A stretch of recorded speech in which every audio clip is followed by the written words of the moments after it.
Casting is the manufacturing process in which molten metal is poured into a mold and allowed to solidify to take the shape of the mold cavity.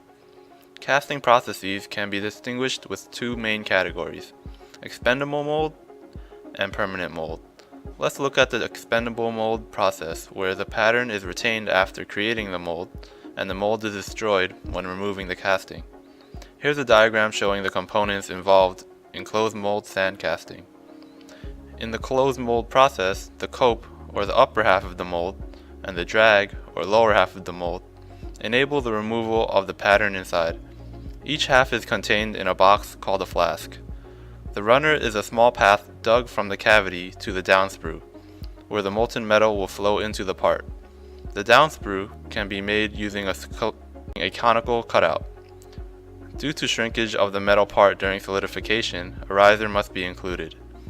Molten metal is poured into the flask through the pouring cup and allowed to solidify.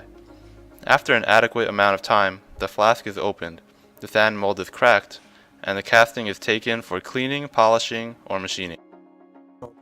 The sand required for sand casting is made from a mixture of glue, a hardener, and typically zircon sand or another very fine grained sand. This creates a mixture which can withstand the heat of the molten metal.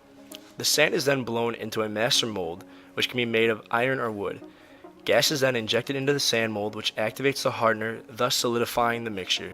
Various parts of the mold are then assembled together. Aluminum ingots are then fed into an elevator bucket, which is dropped into a furnace which liquefies the metal. The metal is filled into the mold cavity where it takes the desired part shape. The cast is then placed into a thermal sand reclaim oven, which breaks down the sand and further strengthens the metal. Remaining sand is then dumped from the part cavities. Rough machining is then completed to partially finish the parts. Our foundry is a steel bucket with a 1-inch thick liner of concrete.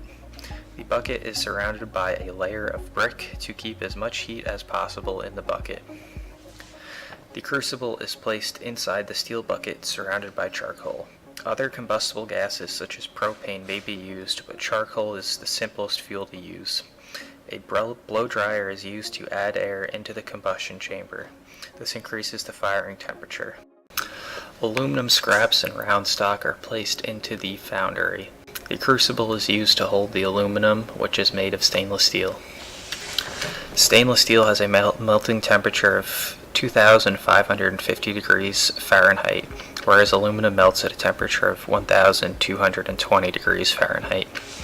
Our furnace is not hot enough to melt the steel, so it is a suitable material for our process. Industrial foundries use ceramic or graphite crucibles. In order to simulate a casting process, we used our foundry to cast two toys, an alien and a Gumby doll. While the aluminum melted, we created the mold by pressing the alien pattern into the sand about halfway.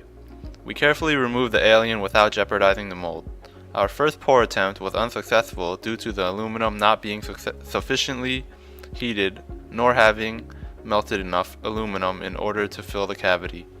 Performing the casting a second time, but with a crucible that does not prevent heat transfer, the molten aluminum was able to reach a more suitable temperature.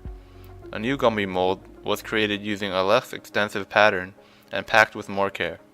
This time, when the pouring ensues, the liquid metal easily flows over the entire cavity.